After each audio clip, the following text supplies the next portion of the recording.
Hello दोस्तों, नमस्कार दोस्तों। स्वागत है आपका मेरे अपने YouTube channel maths with Sandeep sir में। और जैसा कि हम जानते हैं कि एसएससी सीजीएल 2025 की जो पीवाईक्यू सीरीज चल रही है हमारी, उसी सीरीज में आज मैं अगली सीरीज फिर से लेकर आया हूं 19 सितंबर शिफ्ट 2 के लिए। ठीक है, तो चलिए एनालिसिस करते हैं। आपको इसी तरह की और भी सीरीज के बारे में अपडेट चाहिए तो मेरे यूट्यूब चैनल को आप सब्सक्राइब कर सकते हो और मेरे टेलीग्राम चैनल को आप ज्वाइन कर सकते हो फॉर अपडेट्स। आपको पीडीएफ चाहिए, जो भी क्लास में हो रहा है उसकी पीडीएफ चाहिए, उसके लिए आप मेरे टेलीग्राम चैनल को ज्वाइन कर सकते हैं। तो चलिए दोस्तों, शुरुआत करते हैं क्वेश्चन नंबर 1 से। यदि a plus B is equal to 5 है, a minus B is equal to 1 है, तो a और b की वैल्यू क्या हो सकती है? देखो, सबसे पहले इसमें थोड़ा सा चेंज करना है। एक्चुअली ये रूट है, तो हमें बताना है a और b की वैल्यू। तो हम ऑप्शन से भी जा सकते हैं। अगर जैसे यहाँ पे a की वैल्यू 9 लेंगे और यहाँ b की वैल्यू 4 लेंगे, ठीक है, तो ये सेटिस्फाई हो जाएगा। यहाँ पे भी 9 लेंगे, यहाँ 4 लेंगे, मीन्स ए की वैल्यू आ गई कितनी, 9 और बी की वैल्यू 4। ऑप्शन से ही हो जाएगा, है ना। सिंपल क्वेश्चन था। नेक्स्ट क्वेश्चन देखते हैं भाई। निम्न में से कौन सी 6 अंकों की सबसे छोटी संख्या है जो पूर्ण वर्ग है? तो देखो, पूर्ण वर्ग की एक तो कंडीशन आपको पता होना चाहिए कि जो लास्ट डिजिट है वो क्या हो सकती है। देखो, 1 2 3 4 5। देखो, एक का स्क्वायर करेंगे तो 1, 2 का करेंगे तो 4, 3 का करेंगे तो 9, इसका करेंगे तो 6 आ जाएगी लास्ट डिजिट, इसकी में 5 आ जाएगी। यस और नो? इसी तरीके से मैं आगे अगर और भी देखूं तो 6 का करेंगे तो लास्ट डिजिट 6, 7 का करेंगे तो 9, 8 का करेंगे तो 4 और 9 करेंगे तो 1। तो देखो, लास्ट डिजिट क्या क्या हो सकती है? 1 हो सकती है, 5 हो सकती है, सॉरी 1 4 भी हो सकती है, 5 भी हो सकती है, 6 भी हो सकती है, 9 भी हो सकती है। अगर ये लास्ट डिजिट कहीं ना कहीं आती है, इट मीन्स उसका वो एक पूर्ण वर्ग संख्या है, अदरवाइज तो नहीं है। तो देखो, ऑप्शन देखो। वैसे तो अगर इस क्वेश्चन को हम करते हैं तो थोड़ा टाइम लग जाता, लेकिन इसकी बेहतरीन तरीका ये है कि हमें चेक करना है कि कौन सा इसमें पूर्ण वर्ग नहीं बन सकता। तो देखो, जिसके लास्ट में 8 है ना, वो कभी पूर्ण वर्ग बन ही नहीं सकता। इन सारे ऑप्शन के लास्ट में 8 है, तो option number A is the correct answer. ठीक है, तो चलते हैं नेक्स्ट क्वेश्चन पे। ये देखो भाई, पी का 12.5% क्योंकि 50% के बराबर है, तो 12.5 का फ्रैक्शन अगर मैं कन्वर्ट करूं तो 1/8 होता है, और क्योंकि 50% के बराबर है मीन्स 1/2। तो अगर मैं इसको काटूं, 4 p/q आ गया हमारे पास 4/1, यानी कि 4:1। B option is the correct answer. Simple question था भाई ये भी। ये देखते हैं, एक पंसारी जो चावल की दो किस्मों को मिलाता है, पहली किस्म 40 रुपए किलो वाली, दूसरी कितनी है भाई, 60 रुपए किलो वाली, 2:3 में उसको मिला रहा है, और टोटल जो 5 है उसको 57.20 प्रति किलोग्राम में बेच रहा है। आपको बताना है लाभ या हानि इन परसेंटेज। ओके, तो देखो, 40 रुपए किलो वाली कितनी है, 2। यहाँ पे देखो, क्वांटिटी 2 है। और जो 60 रुपए किलो वाली है वो कितनी है, 3। और 57.20 रुपए किलो में बेच रहा है सारी की सारी 5 क्वांटिटी को। यस और नो? ओके, अब अगर मैं इसको सोल्व करूं तो ये 80 हो गया, और 180 260 हो गए। ओके, और ये कितना हो गया भाई, 57 को अगर मैं 5 से मल्टीप्लाई करूं तो 250, 285, 285, और ये हो गया 286। ठीक है, इतने रुपए में खरीदा 260 में, और 286 में बेच दिया। तो कितने रुपए का प्रॉफिट हो रहा है? देखो, हो तो प्रॉफिट रहा है यहाँ पे 26 रुपए का प्रॉफिट हो रहा है, और 26 रुपए का प्रॉफिट कितने पे हो रहा है, 260 पे, यानी कि 10% प्रॉफिट। ओके, ये तो निकाल ही लोगे। देखो, 26 का प्रॉफिट हो रहा है, कितने पे हो रहा है, 260 पे हो रहा है, तो अगर मैं परसेंटेज कैलकुलेट करूं तो 10% is the correct answer. Next question पे चलते हैं। एक किताब है जिसकी मूल कीमत 600 रुपए, लगातार 2 छूट मिली, 2 छूटों के माध्यम से उसकी कीमत में कमी आई। छूट क्या क्या मिली भाई, 10% और 20% की। अब पूछा क्या है कि भाई अंतिम कीमत कितनी हुई। तो देखो, 600 रुपए में जब 2 छूट मिली, 10 और 20 की तो 2 छूट मिलेंगे, तो इसकी कंबाइंड छूट कितनी हो जाएगी, 28। मीन्स वो 72% में वो वस्तु बिकी। तो अगर 600 का मैं 72% निकालूं तो सचिन 42, 432 आ जाएगा। यही आंसर हो जाएगा। देखो कैसे किया, दो हमारे पास क्रमिक छूट दी हुई है 10% की, और दूसरी 20% की। इसका समतुल्य जो परसेंटेज है वो हमें निकालना होता है। अगर कैसे निकालना है इसका समतुल्य परसेंट, वो अब मेरी पिछली सीरीज है उसमें मैंने बताया हुआ है, फिर भी एक बार देख लेते हैं। यहाँ पे देखो, यहाँ पे 10 की, यहाँ पे 20 की छूट मिली है, ओके, और यहाँ पे 10 इंटू 20, ये माइनस माइनस में है तो प्लस में हो जाएगा, सॉरी, और अपॉन 100, देखो ये कट गया, तो यहाँ कितना आया -30, यहाँ आ गया +2, यानी कि कंबाइंड छूट कितनी हो गई 28%। अब एक चीज बताओ मुझे, अगर 28% की छूट मिल रही है तो कितने में बिकी होगी वो, 72% में, ठीक है। तो यानी कि जो वैल्यू उसकी 600 रुपए थी उसके 72% में वो बिकी है, तो यानी कि 432 हो गया, ठीक है। चलिए नेक्स्ट क्वेश्चन पे चलते हैं। किसी वस्तु का अंकित मूल्य शुरू में उसके लागत मूल्य से 20% अधिक है, तो देखो 20% की फ्रैक्शन वैल्यू 1/5, ये अगर लागत मूल्य है तो एक अधिक करके 6 हो जाएगा उसका अंकित मूल्य। तो देखो भाई, सपोज करो 5 यहाँ पे हमारा सीपी है और 6 यहाँ पे एमपी है, इसके आगे मैं 2 जीरो और लगा देता हूँ क्योंकि ये रेशियो में है दोनों वैल्यू, तो कैलकुलेशन इजी हो जाए इसलिए मैंने 2 जीरो और लगा दी। अब पूछा क्या है, ठीक है, यदि खुदरा विक्रेता ने बाद में एक निर्दिष्ट छूट दे दी, भाई छूट देने के बाद लेन देन में अंततः लाभ कितना हो गया, 8% का लाभ हो गया, तो हमें बताना है छूट कितनी दी थी। तो देखो 8% का लाभ हुआ यहाँ पे, तो 8 अगर 8% निकालू मैं तो ये 40 हो गया, 40 ही तो आएगा इसका 8%। तो टोटल एसपी कितना आ जाएगा हमारे पास 540। इट मीन्स जो उसका एसपी है वो 40 और एमपी हमें पता है 600 था, तो 600 से 540 पे कैसे आ गया, छूट दी है ना, कितने रुपए की दी है, 60 रुपए की छूट दी है। तो ये 60 रुपए की छूट कितने पे दी है, 600 पे दी है, इट मीन्स 10% की छूट हो गई। यस और नो, ये देखो 60 रुपए की छूट कितने पे है, 600 पे, तो परसेंटेज अगर हम निकालेंगे तो हमारा 10% आएगा। Option number D is the correct answer. Next question पे चलते हैं। A cube plus B cube is equal to 35 है, ए बी 6 है और ए प्लस बी की वैल्यू पूछिए। तो देखो अगर हम हिट एंड ट्रायल से भी करें तो यहाँ ए की वैल्यू अगर मैं 2 रख दूं और बी की वैल्यू मैं 3 रख दूं, तो ए का क्यूब कितना हो गया 8, बी का क्यूब 7, सेटिस्फाई कर रहा है 35। इसको देख लो 3 इंटू 2 तो ये 6 हो गया, ये भी सेटिस्फाई कर रहा है। इनका योग पूछा है 5 होगा, option number A is the correct answer. Next question पे चलते हैं। ये देखो, साधारण ब्याज की किस दर पर 2000 की राशि 4 वर्षों में 2520 हो जाती है। देखो 2000 की राशि 2520 हो रही है, कितनी बढ़ रही है 520 रुपए, तो ये 520 रुपए 4 वर्षों में बढ़ रही है, कितने ईयर में 4 ईयर में।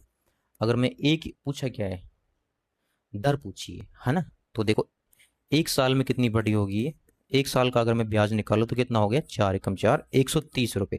अब एक बात बताओ मेरे को, अगर हमें दर परसेंट निकालना है तो ब्याज ऊपर कितना है, ब्याज 130, और जो हमारी मूलधन है उसको नीचे यानी कि 2000, और इसको हम 100 से मल्टीप्लाई कर देंगे तो हमारा रेट निकल जाता है। देखो 3 जीरो से 3 जीरो उड़ गई, और अगर मैं 13 का हाफ करूं तो 6.5% हो जाएगा। Option number 20 correct answer. Next question देखते हैं भाई।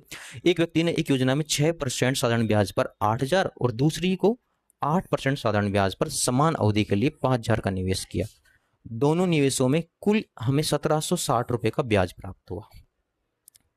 तो हमें बताना है निवेश की गई अवधि, कितने समय के लिए निवेश किया उन्होंने। देखो पहला व्यक्ति क्या कर रहा है, पहले व्यक्ति ने 8000 रुपये दे दिए और बोला क्या कि भाई 6% का ब्याज लूंगा मैं। तो दूसरा व्यक्ति है उसने 5000 रुपये का निवेश किया और बोला क्या कि भाई मैं तो 8% का ब्याज लूंगा।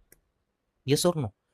तो अगर मैं फर्स्ट कंडीशन में 8000 का 6% में अगर निकालूं तो ये हो गया 480। सेकंड केस में ये हो गया 400। अब यहाँ पे जो मैंने टी है, समय है, वो मैंने हिट एंड ट्रायल से 1 ईयर लिया। यस और नो। तो ये आ गया। अब ये कह रहा है दोनों का ब्याज कितना होना चाहिए 1760 रुपए। तो क्या ये 1760 हो रहे हैं, नहीं हो रहे। अगर यहाँ पे मैं टाइम 1 ना लेके मैं टाइम 2 ले लूँ, 2 ईयर्स, ठीक है, तो इसका डबल हो जाएगा, इसका डबल हो जाएगा। तो देखो ये टोटल कितना हो रहा था पहले, ये हो रहा था 880। अब 880 का डबल करेंगे तो 1760 हो जाएगा, यानी कि जो क्वेश्चन में बोला है वो सेटिस्फाई कर रहा है। इट मीन जो टाइम है हमारा वो 2 ईयर्स, और वही तो पूछा है, तो बी ऑप्शन हो गया हमारा करेक्ट आंसर। नेक्स्ट क्वेश्चन पे देखते हैं। एक व्हील चेयर रैंप को 1.5 मीटर ऊंचे प्लेटफॉर्म तक पहुंचाने की जरूरत है। रैंप को समतल जमीन के 30 डिग्री कोण बनाने के लिए डिजाइन किया गया है। तो रैंप की लंबाई पूछ ली, 3 आनी चाहिए, देखो प्लेटफॉर्म कितना ऊंचा है भाई, प्लेटफॉर्म है 1.5 मीटर ऊंचा। ओके, एक व्हीलचेयर रैंप को, ठीक है, इतना ऊंचा। यदि रैंप को समतल जमीन से इस तरीके से, समतल जमीन से 30 डिग्री के 30 डिग्री के एंगल से बनाने के लिए डिजाइन किया गया है, यानी कि ये रैंप बना दिया भाई, ये एक ऊंचा क्या है, प्लेटफॉर्म, हमें यहाँ पे पहुंचना है तो एक रैंप बना दिया, ये हमारा रैंप हो गया। ओके, तो हमें बताना है कि रैंप की लंबाई क्या होगी। देखो भाई 30 डिग्री यहाँ पे एंगल है, राइट एंगल ट्राइंगल बन रहा है, तो 30 डिग्री है, तो देखो इसका रेशियो कितना हो गया, इसका √3, इसका 1, इसका 2। अगर ये रेशियो कैसे आया है आपको जानना है तो मेरे यूट्यूब चैनल पे जाके जो प्रीवियस सीरीज है उसमें जाके आप देख सकते हैं, ठीक है। तो देखो भाई, अब एक की वैल्यू हमें क्वेश्चन में दी हुई है 1.5 मीटर, और हमें तो ये चाहिए ना। अब एक की रियल वैल्यू में पता चल गई 1.5 मीटर, तो दो की कितनी हो जाएगी, तो इसको 1.5 से मल्टीप्लाई करेंगे तो 3 मीटर हमारा आंसर हो जाएगा, यही तो पूछा है। तो option number D is the correct answer. Next question पे चलते हैं। जमीन पर एक बिंदु ए से एक इमारत के शीर्ष का उन्नयन कोण 30 डिग्री है और एक बिंदु बी से 60 डिग्री। ओके, तो पूछा है इमारत के तल से बिंदु ए की दूरी, इमारत के तल से बिंदु बी की दूरी का अनुपात पूछा है। ओके, देखो एक इमारत है भाई, ये इमारत है, एक बिंदु ए से, सपोज करो एक बिंदु ए इधर हो गया, ये तो इमारत का तल हो गया, और एक बिंदु ए इधर हो गया, ए से तो 30 डिग्री का कोण बन रहा है, और दूसरी तरफ देखें तो ये देखो, ये बन रहा है हमारा कितना डिग्री का कोण, 60 डिग्री का कोण, और ये बी हो गया। अब इनका रेशियो निकाल लो।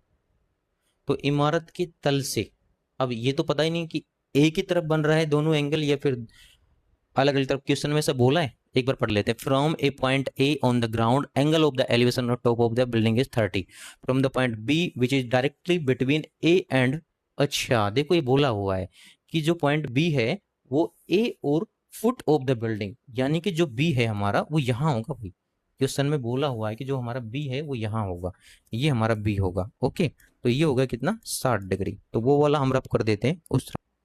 तो देखो दोस्तों ये एक ही तरफ था, है ना, तो जो राइट हैंड वाला है उसको रफ कर देते हैं। ये वाला क्वेश्चन में क्लियरली मेंशन है कि जो बी पॉइंट होगा वो बिल्डिंग के तल से और ए के बीच में होगा, राइट। अब देखो ये हमारा एक ट्रायंगल बन गया। अब देखो वापस से रेशियो बन गया हमारा, अगर ये 30 डिग्री का कोण है तो ए बी, अगर मैं इसको तल और इसको मैं डी ले लेता हूँ, तो इसको ई ले लेता हूँ, तल को ई ले लेता हूँ, तो त्रिभुज ए ई और डी को देखो क्या रेशियो बन जाएगा, ये 30 डिग्री का कोण है तो यहाँ हो जाएगा √3 और ये हो जाएगा 1। अब ये वाला देखो, ये 1 है, ये 1 है, तो ये कितना हो जाएगा भाई, ये पूरा का पूरा ये कितना हो जाएगा, √3। लेकिन 1 भी हो गया और √3 भी हो गया, ऐसा तो पॉसिबल नहीं है। तो अगर इस √3 को मैं √3 से डिवाइड कर दूं तो ये 1 ही हो गया ना, क्योंकि ये हाइट तो सेम ही होनी चाहिए दोनों कंडीशन में। तो अगर इसको मैं √3 से डिवाइड कर रहा हूँ तो इस रेशियो को भी √3 से डिवाइड करना पड़ेगा। ओके, अब देखो दोनों रेशियो आ गया हमारा। इमारत के तल से बिंदु ए के बीच की दूरी, तो इमारत का तल और ये बिंदु ए के बीच की दूरी √3 आ गई। दूसरा देखो, इमारत के तल से बी के बीच की दूरी, तो ये इमारत का तल हो गया और ये बी के बीच की दूरी कितनी हो गई, 1/√3। अगर रेशियो देखूं तो इसको इधर क्रॉस मल्टीप्लाई करूंगा तो 3:1 आ जाएगा। Option number D is the correct answer. Next चलते हैं। यदि किसी गोलार्ध का वक्र पृष्ठ का क्षेत्रफल 154 सेंटीमीटर स्क्वायर है तो इसका व्यास बताना है। देखो भाई, किसी गोलार्ध का वक्र पृष्ठ का क्षेत्रफल कितना होता है, 2πr², 2πr²। ओके, 154, तो ये चला जाएगा 7 बार, और r² की वैल्यू कितनी आ गई, 49/2। तो r की वैल्यू कितनी आ गई भाई, r की वैल्यू आ जाएगी 7/√2। पूछा है क्या, व्यास पूछा है, यानी 2r की वैल्यू पूछा है, तो 2r की वैल्यू कितनी आ गई भाई, 14/√2।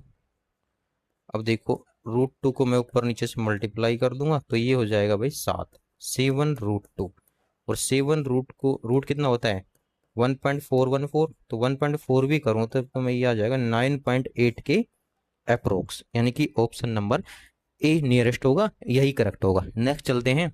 एक शंकु की ऊंचाई 7 है, सॉरी h है, और त्रिज्या r है। पिघलाकर एक छोटे शंकु में बदला गया है जिसकी ऊंचाई h/2 है, त्रिज्या r/3 है। तो मूल आयतन का कितना भाग अप्रयुक्त है? अप्रयुक्त का मतलब अनयूज्ड, जो यूज ही नहीं हो रहा। ओके, तो देखते हैं मूल शंकु को। पाई r² और h छोटे शंकु में ढाला गया। तो छोटा शंकु देखो भाई, पाई r² कितना है, r² अपन 9, r/3 था ना, h कितना है, h/2, तो h²/4। ओके, तो ये तो हमारा था मूल शंकु। ओके, और ये छोटे शंकु में जिसको ढाला गया है। ओके, ये हमारा छोटा शंकु, छोटे शंकु में जिसको ढाला गया है। ओके, तो देखो काट के देखते हैं इसको। पाई r² से पाई r² कैंसिल आउट हो गया,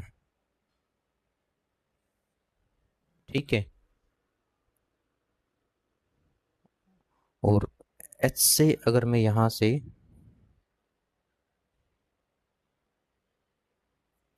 मैं h को कैंसिल आउट करूं तो ये कितना हो गया इधर, 36।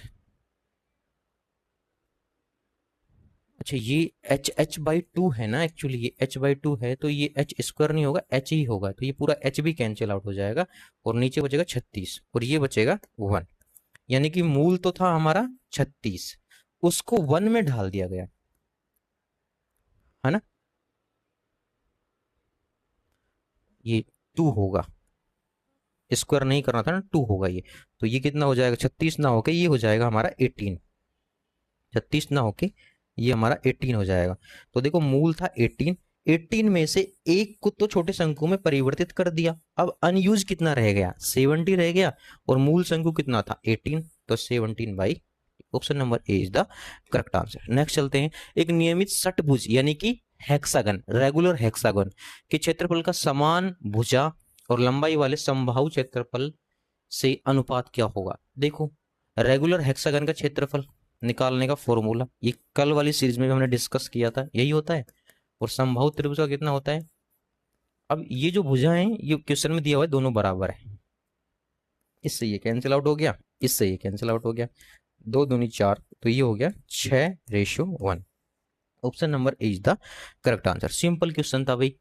एक प्रिज्म का आधार समबाहु त्रिभुजाकार है, इसकी भुजा दी हुई है, ठीक है, 4 सेंटीमीटर, ऊंचाई 5 सेंटीमीटर से शुरू होकर प्रत्येक परत के साथ 1 सेंटीमीटर तक बढ़ती है, और ऐसी 5 परतें हैं। मीन्स अगर मैं ऊंचाई की बात करूं तो देखो 5 सेंटीमीटर से शुरू होती है, ठीक है, प्रत्येक परत के साथ 1 सेंटीमीटर बढ़ती जाती है, और ऐसी कितनी परतें हैं, 5 परतें हैं। ओके, तो 5, 6, 7, 8, 9 हो गई 5 परतें, यही बोला है क्वेश्चन में। 5 सेंटीमीटर से शुरू हो रही है, 1 1 सेंटीमीटर बढ़ रही है, और ऐसी 5 परतें हैं। तो टोटल अगर मैं ऊंचाई काउंट करूं तो कितना हो गया भाई, 17, 7, 24, 30, 35, ऊंचाई आ गई हमारी 35 सेंटीमीटर। और प्रिज्म का आयतन पूछा है, प्रिज्म का आयतन क्या होता है, ये फॉर्मूला पता होना चाहिए, हमने पहले वाली सीरीज में डिस्कस कर दिया। आधार का क्षेत्रफल को हम h ऊंचाई के साथ मल्टीप्लाई करेंगे तो इसका आयतन आ जाएगा। अब आधार में तो क्या है, समबाहु त्रिभुज है, बोला है प्रिज्म का आधार क्या है, समबाहु त्रिभुजाकार है, तो उसका क्षेत्रफल कितना होता है, √3/4 a²। ए भी दी हुई है, भुजा मीन्स कितनी, 4, तो 4 का स्क्वायर 16, और इसको h से मल्टीप्लाई कर दूंगा, यस और नो। अब देखते हैं, 4 चौको 16, और 35 को अगर मैं 4 से मल्टीप्लाई करूंगा तो 140। Okay, 140 multiply √3। तो देखो यहाँ पे √3 की वैल्यू आप सभी जानते हो 1.732 होती है। तो अगर मैं अप्रोक्स में 1.7 भी लेके चलूं तो 1.7 को अगर मैं 14 से मल्टीप्लाई करूं तो 98, 9, 23, ओके, ऑलमोस्ट आ गया 23.8, यानी कि 1 0 इधर भी है तो पॉइंट इधर ना आके इधर, ये ऑलमोस्ट 238 के अप्रोक्स आएगा। तो 238 के अप्रोक्स तो कौन सा बन रहा है भाई, question option number B is the correct answer. चलिए नेक्स्ट क्वेश्चन देखते हैं साथियों। ये देखो, -1 और -2 से होकर जाने वाली रेखा का समीकरण क्या होगा जिसकी ढाल कितनी है, -3 है। पहला तो ये भाई, इस ऑप्शन में हम x और y की वैल्यू पुट कर सकते हैं। तो अगर मैं यहाँ पे -1 पुट करूँ और यहाँ पे -2 पुट करूँ, सॉरी यहाँ पे -2, यहाँ पे -1 पुट करूँ तो ये 3, -5। ऑप्शन नंबर ए करेक्ट आ रहा है। देखो y की वैल्यू मैंने -2 पुट की, x की वैल्यू मैंने -1 पुट की, तो ये 3 हो गया, -5। दोनों इक्वेशन बराबर हो रही है, सेटिस्फाई हो रही है, मीन्स ऑप्शन नंबर ए हमारा सही हो जाएगा। लेकिन फिर भी अगर हमें निकालना है तो देखो रेखा का समीकरण होता है y बराबर में mx प्लस में c। अब y की वैल्यू कितनी है, -2 है, m की वैल्यू -3 है, x की वैल्यू -1 है, प्लस c आ गया यहाँ पे। तो ये हो गया -2, ये हो गया 3 प्लस c, तो c की वैल्यू कितनी आ गई, -5 आ गई। अब देखो c की वैल्यू -5 कहाँ पे है, एक ही ऑप्शन है जिसमें c की वैल्यू -5 है। यहाँ पे 1 है, यहाँ पे 3 है, यहाँ पे ये भी नहीं हो सकता, तो ऑप्शन नंबर ए हमारा करेक्ट हो जाएगा। नेक्स्ट क्वेश्चन पे चलते हैं। समषटभुज का प्रत्येक बाह्य कोण 60 डिग्री है, भुजा पूछिए। देखो सभी बाह्य कोणों का बहुभुज के अंदर, किसी भी पॉलीगन के अंदर जो भी एक्सटीरियर एंगल होते हैं उनका जो सम होता है वो 360 डिग्री होता है सभी का। अब उसमें से प्रत्येक बताया हुआ है 60 डिग्री, अगर एक 60 डिग्री है, ये सम है, तो जो 6 जो आ जाएगा वो उनकी भुजा आ जाएगी, साइड आ जाएगी। Option number C is the correct answer. इसका फॉर्मूला होता है 360 डिग्री अपॉन एन। ऐसा करने से क्या आ जाता है हमारे पास, exterior angle. Exterior angle means बाह्य कोण आ जाता है, ठीक है। बस ये फॉर्मूला आपको थोड़ा याद रखना है। एक्सटीरियर एंगल दिया हुआ है 60 डिग्री, इस 60 को मैं इधर लेके जाऊंगा तो एन की वैल्यू आ जाएगी हमारे पास 6। चलो नेक्स्ट क्वेश्चन पे चलते हैं। एक त्रिभुज दिया हुआ है जिसका केंद्रक है जी, और पी और क्यू शीर्ष दिए हुए हैं। देखो ये पी है, ये क्यू है, ये आर है, और ये केंद्रक है। तो देखो यहाँ पे केंद्रक क्या होता है, जब सारी मीडियंस जिस पॉइंट पे कट करती है ना उसको बोल देते हैं केंद्रक, यानी कि ये हमारा केंद्रक हो गया। अब इसके जो निर्देशांक दे रखे हैं कितने हैं, 1 और 2। ओके, अब P का दिया हुआ है 3 -1, Q का दिया हुआ है -2 और 4। R का हमें निकालना है, यही क्वेश्चन में पूछा है। तो देखो ये जो होता है ना, ये P प्लस Q प्लस में R, इनके निर्देशांक को जोड़ते हैं और कितने से डिवाइड कर देते हैं, 2 से डिवाइड कर देते हैं। सिमिलरली y का निर्देशांक भी ऐसे ही होता है, ठीक है। चलो x का देखते हैं हम। 3 -2 कितना हो गया, 1। अब 1 प्लस में x बटा 2 और इधर है 1, तो 1 प्लस में x इज इक्वल टू 2, तो x की वैल्यू कितनी आ गई, 1। तो x की वैल्यू 1 केवल एक ही ऑप्शन में है, ऑप्शन नंबर सी में, यानी कि हमें इसके अलावा कोई ऑप्शन चेक करने की जरूरत ही नहीं, y के निर्देशांक निकालने की हमें जरूरत ही नहीं है। एक्चुअली में ये जो हमारा केंद्रक होता है ना, इसके निर्देशांक तब आते हैं जब p, q और r इन तीनों के निर्देशांक को जोड़ के 2 से डिवाइड करते हैं। सिमिलरली y का भी आ जाता है। तो हमने केवल x का ही चेक किया और हमारा आंसर आ गया, तो हमें y को चेक करने की जरूरत है नहीं। देखो इसका मूल्यांकन करना है। सबसे पहले तो देखो ये रूट है, सेकंड ये ब्रैकेट भी है यहाँ पे, सिमिलरली यहाँ पे भी रूट है और ये ब्रैकेट है। अब इसको सोल्व करना है, तो देखो a प्लस बी का whole square minus a minus B का होल स्क्वायर। अलजेब्रा के अंदर ये आइडेंटिटी पड़ी होगी, अगर ऐसा होता है तो इसका आंसर होता है 4ab, ठीक है। तो इसका क्या हो जाएगा, 4, a की वैल्यू √11 और b की वैल्यू √7, तो ये हो जाएगा 4√77, ये हो जाएगा। लेकिन ऐसा कोई ऑप्शन है नहीं, तो निकालते हैं चलो नियरेस्ट। तो ये कितना हो जाएगा, 77 का रूट अगर मैं निकालूं तो अप्रोक्स कितना आता है,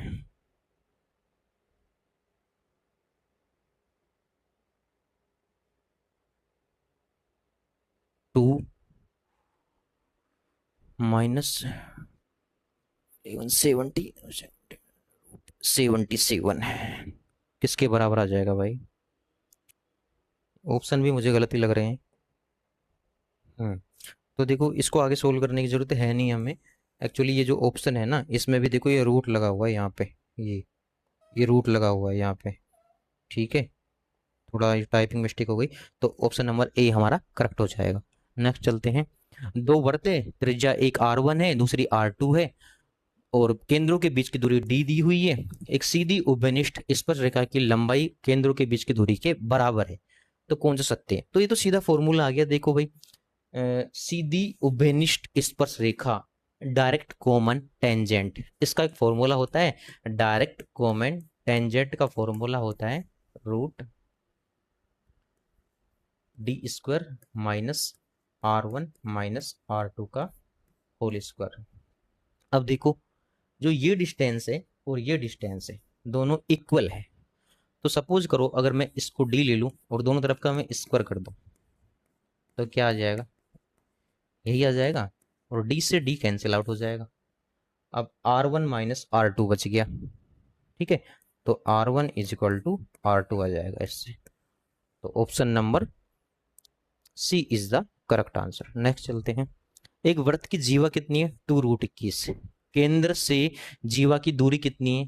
5, ठीक है।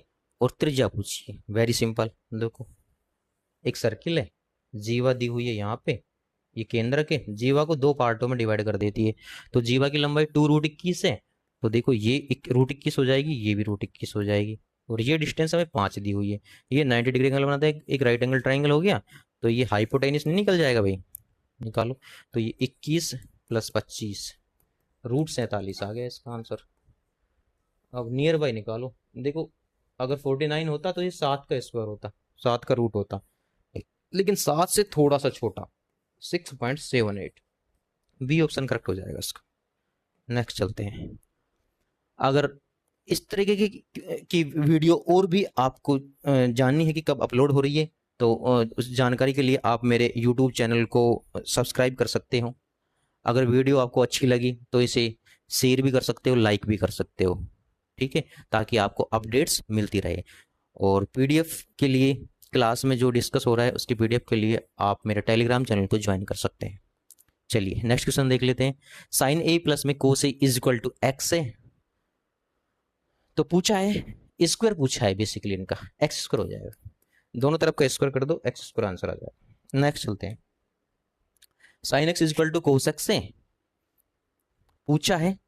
देखो, sin x और cos x कब बराबर होते हैं? जब x की वैल्यू 45 डिग्री।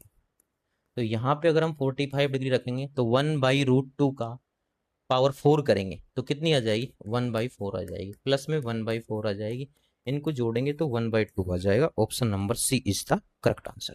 नेक्स्ट चलते हैं। ABC इज इक्वल टू 0 दिया हुआ है।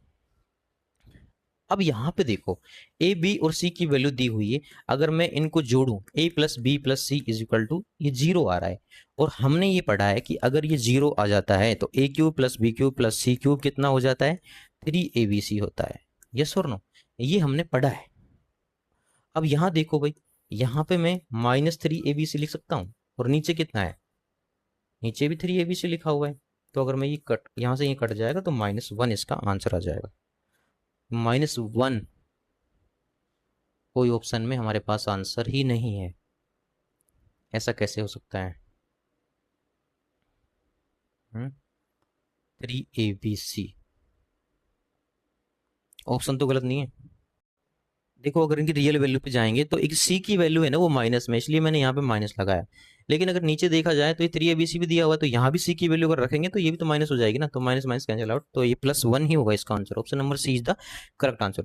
75 क्वेश्चन, और ये हमारा लास्ट क्वेश्चन है, और इसको देख लेते हैं।